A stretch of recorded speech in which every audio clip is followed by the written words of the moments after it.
Hi friends, स्वागत आहे तुमचं किचन क्वीन वसुंधरामध्ये। आज आपण आपल्या चॅनलवर पाहणार आहोत जगातलं सगळ्यात सोपं आंबट, गोड आणि तिखट असं लिंबाचं लोणचं। आणि या लोणच्याची विशेषता अशी आहे, अगदी तुम्ही हे लोणचं 5 वर्ष जरी ठेवलं तरी ते खराब होणार नाही, आहे तसं राहील।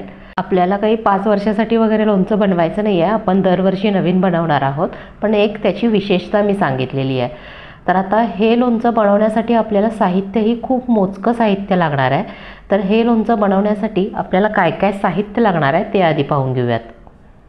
लिंबूचं लोणचं बनवण्यासाठीचा सगळ्यात महत्त्वाचा घटक जो आहे तो म्हणजे लिंबू। लिंबूचं लोणचं हे शक्यतो आपल्याला हिवाळ्यामध्ये, थंडीच्या सीझनमध्ये बनवायचं आहे। आता लिंबू घेताना मी काय केलेलं आहे, जवळजवळ 1.25 किलो होतील एवढे लिंबू घेतले होते।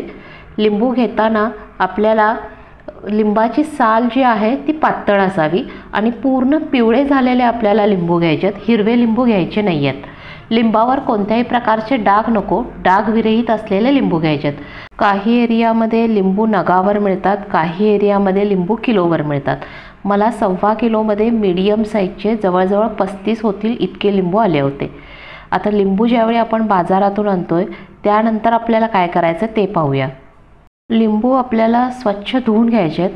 त्यासाठी लिंबू पूर्ण बुडतील इतकं मोठं एखादं भांडं घ्या, त्यामध्ये सगळं लिंबू घाला, वरून पाणी घाला, त्या पाण्यामध्ये थोडंसं मीठ घाला आणि त्या पाण्यामध्ये 5 मिनिटं लिंबू बुडून आहे तसे राहू द्यात।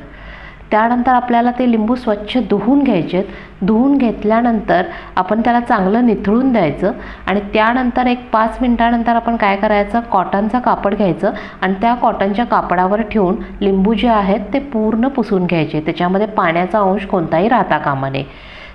आता लिंबू आपल्याला कट करून घ्यायचे आहेत। मी एका लिंबाच्या 8 फोडी होतील याप्रमाणे काय केलेले आहेत, लिंबू जे आहेत ते कट करून घेतलेले आहेत। लिंबू कट करताना इझिली जेवढ्या बिया ज्या आपल्याला काढता येतील तेवढ्या बिया काढून टाकायच्या।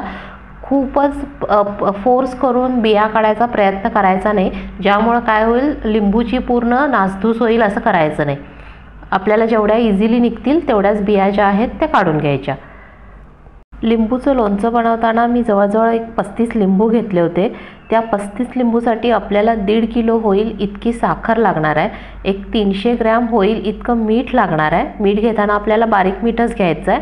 त्यानंतर आपल्याला 100 ग्रॅम होईल एवढी लाल मिरची पावडर लागणार आहे। तर इतकंच साहित्य लागणार आहे आपल्याला लिंबूचं लोणचं बनवण्यासाठी। तर आता आपण प्रत्यक्ष कृतीला सुरुवात करूया। लिंबू आपण स्वच्छ धुवून कट करून घेतलेलं आहे। त्यामध्ये आता मी काय करणार आहे, साखर आहे ती ॲड करणार आहे। तुम्हाला मी बोलले होते की जवळजवळ किती घालणार आहे, 1.5 किलो होईल इतकी आपल्याला साखर त्याच्यामध्ये ॲड करायची आहे। साखर घेताना पिठी साखर वगैरे काही घेतलेली नाही आहे, आपली रेग्युलर साखर आहे ती घातलेली आहे। साखर घातल्यानंतर आपण त्याच्यामध्ये सुरुवातीला 200 ग्रॅम होईल इतकं मीठ ॲड करतोय। मीठ ॲड केल्यानंतर आपल्याला लाल मिरची पावडर घालायची आहे। माझ्याकडची लाल मिरची पावडर होती ती कलरसाठीची होती, खूप तिखट अशी नाही आहे। त्यामुळे मी काय करणार आहे, 100 ग्रॅम होईल, 100 ग्रॅमपेक्षा थोडीशी जास्त वापरलेली आहे, तेवढी मी लाल मिरची पावडर त्याच्यामध्ये ॲड केलेली आहे। आणि हे आता आपल्याला चांगलं मिक्स करून घ्यायचं आहे। मिक्स करताना तुम्ही एखाद्या चमच्याचा वापर केला, एखाद्या झाऱ्याचा वापर केला तरीही चालेल, पण हातानं मिक्स केल्यानंतरची जी काय चव असते ती एक वेगळी असते। म्हणून मी काय करते आहे, हातानंच सगळं ते व्यवस्थित मिक्स करून घेते। आत्ता तुम्हाला वाटेल की हे मिक्स करताना अरे ह्याच्यामध्ये काही तेल नाही आहे, काहीच नाही आहे, तर ह्याला खार कसा सुटणार। तर नंतर लोणचं मुरल्यानंतर काय होतं आहे, आपोआप त्या मिठाचं आणि साखरेचं पाणी सुटतं आणि त्यामुळं लोणच्याला काय तयार होईल, खार जो आहे तो ॲटोमॅटिकली तयार होईल। तर हे लोणचं आपण काय करायचं, चांगलं मिक्स करून घ्यायचं। सगळे जिन्नस जे आहेत ते जवळजवळ 8 ते 10 मिनटं चांगलं मिक्स करून घ्या। आता हळूहळू बघा लोणच्याचा कलर जो आहे तो चेंज व्हायला लागला आहे। आपलं अगदी लाल भडक असं लोणचं जे आहे ते तयार झालेलं आहे। तर आता हे आपल्याला काय करायचं आहे, लगेच खाण्यासाठी तयार होणार नाही आहे, लिंबूचं लोणचं पुरण्यासाठी काही दिवस वेळ लागतो। तर आता मी काय करणार आहे, हे लोणचं जे आहे ते आपल्याला चिनी मातीच्या बरणीमध्ये भरून ठेवायचं आहे। चिनी मातीची बरणी घेताना मी काय केलेलं आहे बघा, बरणी जी आहे ती स्वच्छ धुवून घेतलेली आहे। धुतल्यानंतर ती आपल्याला वाळवून घ्यायची आहे, त्याच्यामध्ये पाण्याचा अंश थोडाही राहता कामा नये। आणि लोणचं ठेवताना काचेच्या किंवा चिनी मातीच्या बरणीतच ठेवा, प्लास्टिकच्या बरणीमध्ये आपल्याला लोणचं स्टोअर करायचं नाही आहे। आता मी लोणचं आहे ते पूर्ण बरणीमध्ये भरून घेतलेलं आहे।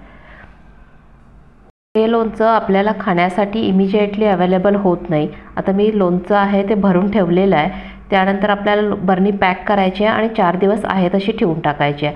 4 दिवसानंतर आपल्याला चेक करायचं आहे। 4 दिवसानंतर ज्यावेळी मी चेक केलं त्यावेळी बघा लोणच्याचं जे साखरेचं आणि मिठाचं पाणी आहे ते सुटलेलं आहे आणि त्याला एक खार जो आहे तो तयार झालेला आहे। आता त्यानंतर मी हलवून घेणार आहे पूर्ण परत एकदा आणि आपल्याला चेक करायचं आहे की लोणच्याला काही मीठ किंवा साखर आपल्याला कमी तर वाटत नाही आहे ना। मीठ आणि साखर जर तुम्हाला कमी वाटत असेल तर तुम्ही ह्या स्टेजला येऊन ते ॲड केलं तरीही चालेल। मी लोणचं टेस्ट केल्यानंतर मला थोडंसं मिठाचं प्रमाण कमी वाटलं म्हणून मी त्याच्यामध्ये एक 100 ग्रॅम होईल इतकं मीठ ॲड करून व्यवस्थित सगळं मिक्स करून घेतलं आहे। 4 दिवसानंतर मी थोडंसं सॅम्पलसाठी म्हणून लोणचं जे आहे ते काढून घेतलं आहे आणि त्यानंतर आपल्याला परत काय करायचं आहे, लोणचं मुरण्यासाठी आहे तसं ठेवून द्यायचं आहे। ज्यावेळी 15 दिवस होतील 15 दिवसानंतर आपलं व्यवस्थित लोणचं जे आहे ते तयार होईल। 15 दिवस झाल्यानंतर या प्रकारे आपलं लोणचं जे आहे ते तयार झालेलं आहे। या लोणच्यामध्ये आपल्याला तेलाचा अजिबात वापर करायचा नाही आहे।